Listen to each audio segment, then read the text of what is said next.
How do you find cheap flights?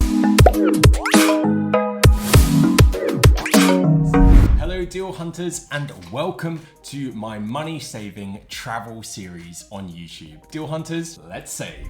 My first tip is not to use Skyscanner. This used to be the rave all the time, but not anymore. My favorite tool is Google Flights. Google Flights has the most up-to-date data on flights and prices. So 99% of the time, when you click the price, that is what you pay with your baggage decisions. I found that on Skyscanner, a lot of the prices were old and it was misleading when you clicked through, which was really frustrating. Momondo is also a good flight comparison website. Ironically, it is owned by Skyscanner, but it has all these nice price history graphs, which shows you the average price you should be paying each month. And that lets you know whether you're getting a good deal or not. Tip number 2 is to look for Hacker Fares. Hacker Fares is a snazzy name for mix and match tickets. So it means that you depart and return potentially with 2 different airlines. People call it a hacker fare because in the old days it was quite difficult to do this and it felt like you were hacking the system. Now, comparison sites such as Momondo find them automatically. My only word of warning though, if the city you're traveling to has more than one airport, you might be flying in and out from different airports, so double check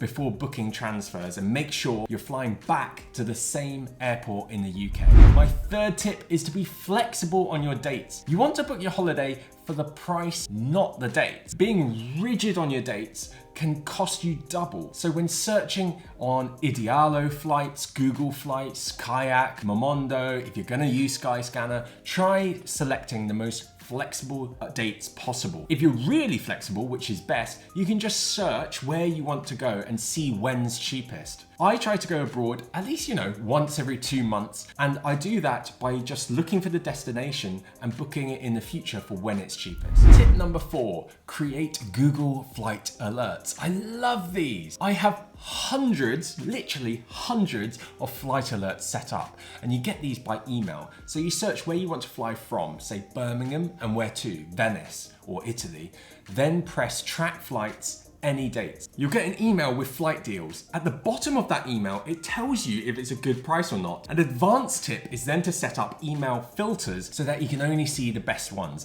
It's like having my very own personal travel agent working for me 24/7. Every day I wake up to a selection of all the best deals at the cheapest prices for free. Tip number 5, people say the best time to book flights for the cheapest prices is 3 to 6 weeks in advance. Now, I found that this rule isn't actually that helpful. It leads to a false sense of security because just because you're booking 6 weeks in advance doesn't necessarily mean you're getting the cheapest price. So checking price history graph, either on Google Flights or Momondo, is much better. So you can see, is it actually cheaper than the average price or not? Hopper is a tool that can tell you this too, which brings me on to my next point.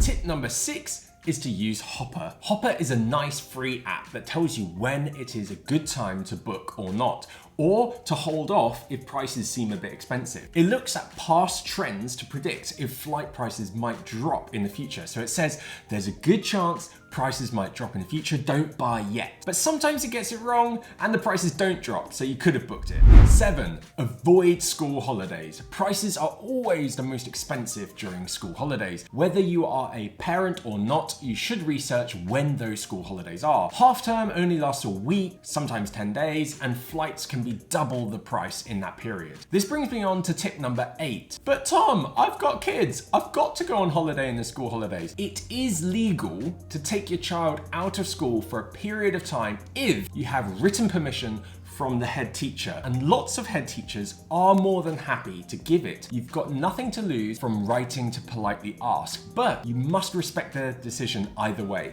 So don't be angry if they say no. Taking your child out of school a bit early, say a week before the end of term, can save thousands of pounds. Tip number 9, when you compare flight prices, include the cost of traveling to the airport. For example, London Luton may have a cheaper Ryanair flight, but is it going to cost you an extra £20 to get get there than compared to a different airport. The early morning flight might be cheapest, but if trains aren't running, then how much will a taxi cost? I think a lot of people get stung by these. Sometimes the more expensive flight actually works out cheaper in total because of the transport options available to get to the airport. And so my last tip, because you should include the cost of traveling to the airport in your comparison of flights, don't get taxis to and from the airports. Always go for the public transport because it will be cheaper. When you're abroad, it can be scary because you have to speak in other languages to get the ticket, but you can just ask Google, Siri, or Alexa to translate. But I found it can be up to 10 times cheaper